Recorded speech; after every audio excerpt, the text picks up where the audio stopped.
What's going on YouTube? It's been a long time since I made my last video.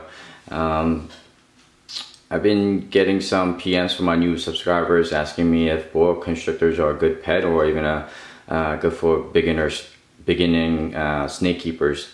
They do actually make good pets, but is it a recommendation snake for someone who's just getting into snakes? I don't think so. I'm no expert, and even though I kept reptiles all my life and snakes, I got into boa constrictors about 4 years ago, and they're not the easiest compared to corn snakes or king snakes or whatnot. Colubrids are actually much easier, great for beginners.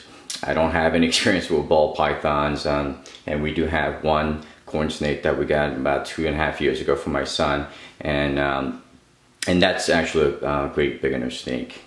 These boa constrictors, they do tend to genetics and what type of morphs you get. They tend to grow substantially large. What you see in front of you here is a 2013 Central American Sunglow T positive that I picked up from Jimmy Snakes last year.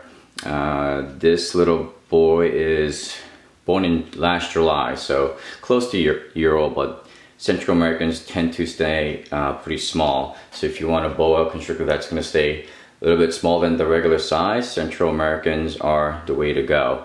They can be a little nippy in the beginning, but with proper handling, they will tame down. This guy is actually just sitting still, surprisingly, today.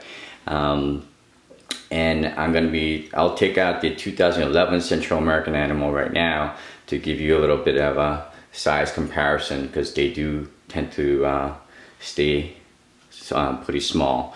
And another requirement is, when do they age to 3, 4, 5 years old? Regular Colombian morphs tend to get to 5, 6, 7 feet. I have a 2009 female that's 6+ feet, and you do require a big enough cage to actually give them the correct husband and keep them in proper housing. So I'll go get the other Central American animal. To the left of you, this is my 2011 Central American Motley 100% head T positive.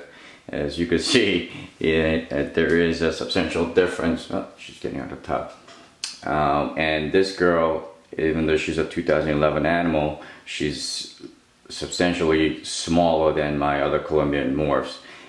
She's a little bit over 4 feet, and pretty much in perfect physical condition with her size and her girth and all that.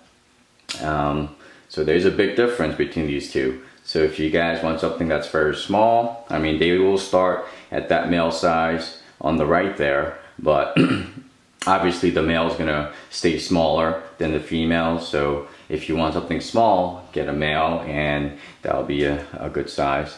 Like I mentioned before, the cage requirement is very important in my personal opinion. I do have some bigger animals that's sitting in 5-foot caging that that cost, actually some cages could cost more than the snake itself. So you gotta consider that as well.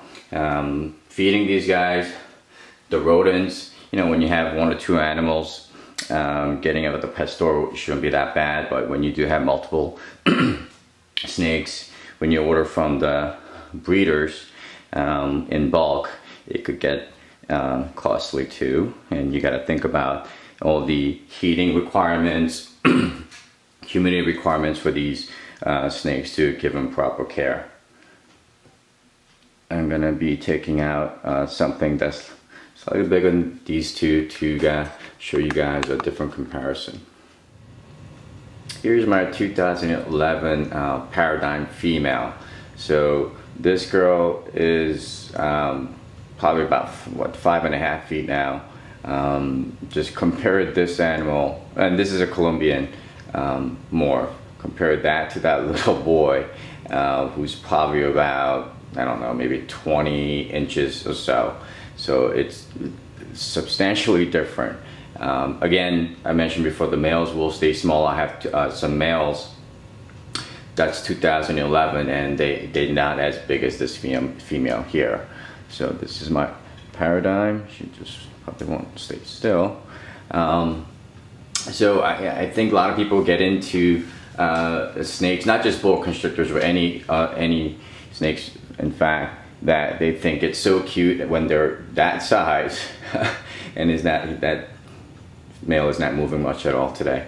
And when they get this size, and I have older animals that's actually much bigger than this, but she ate a couple of days ago, so I'm not going to bother taking her out. So that gives you an idea. This paradigm barely fits in this tub compared to that little guy, that tiny guy. He's actually named him Tiny. I named him Tiny because he's going to stay small anyway. But they're great animals. I tell a lot of people, if you're buying snakes, just don't buy for the breeding aspect and you think that you're going to make money off of it.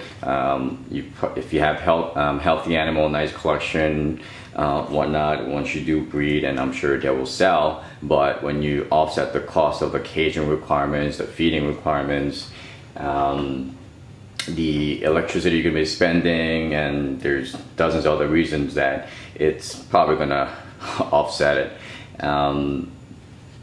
So, and plus with all these new laws being passed and trying to ban our snakes from this hobby, I advise everyone who actually follow my channel to go support USARK and try to donate as much as you can. And I'm sure it's not going to be in weekly or monthly basis. I try to do it every full 5 months when you have when I have some funds available.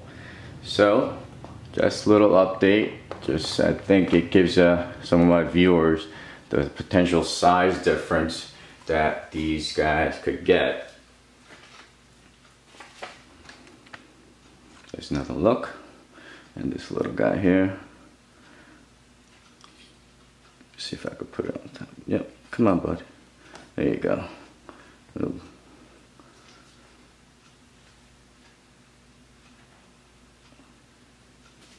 Tap open just to see how that little thing guy is. Alright guys, I hope everybody's doing well, and as always, thanks for watching. Take care.